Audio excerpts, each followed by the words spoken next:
வணக்கம் ஃப்ரெண்ட்ஸ், ஸ்ரீனிவாசன் சென்னை.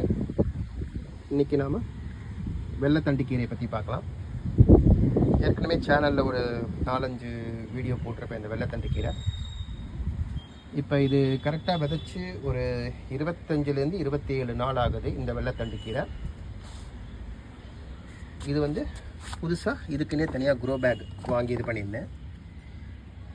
நாம் கொடுக்குற சத்து, அதாவது அடி உரம் எவ்வளோ நல்லா இருக்கோ அதுக்கேற்ற மாதிரி இந்த மாதிரி செடி வளரும். அதாவது எப்படி சொல்கிறதுன்னா, ஒரு சிலர் சொல்லுவாங்க, எனக்கு நான் நிறைய விதைக்கிறேன், இலையெல்லாம் சின்னதாக இருக்குது அப்படின்பாங்க.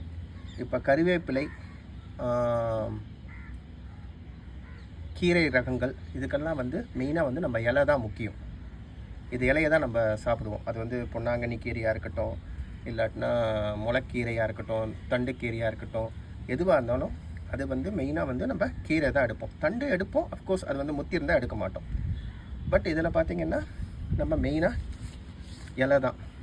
இப்போ இது பாருங்கள், இது இலை எவ்வளோ பெருசு இருக்குன்றதை என் கையில் பிடிச்சி காட்டுறேன். இங்கே பாருங்கள்,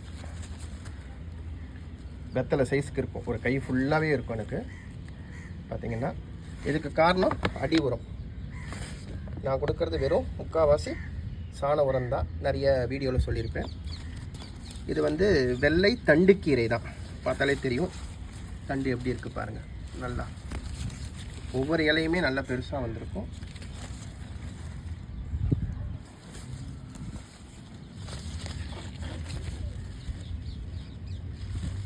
நல்லா பெருசாக வரும். ஏன்னா இது முதல்ல போட்டிருக்கிறதுனால நல்லா கொஞ்சம் இலை நல்லா பெருசாக வந்துருக்கு. இப்போ அடுத்தது என்ன பண்ணுவேன்னா, இதை ஹார்வெஸ்ட் பண்ணதுக்கப்புறமா திருப்பி மண்ணை கிளறி விட்டு திருப்பி சாண உரம் சேர்த்து திருப்பி இதையும் இன்னொரு வாட்டி விதைக்கும்போது இதே மாதிரி நல்லா சத்து எடுத்து வரும்.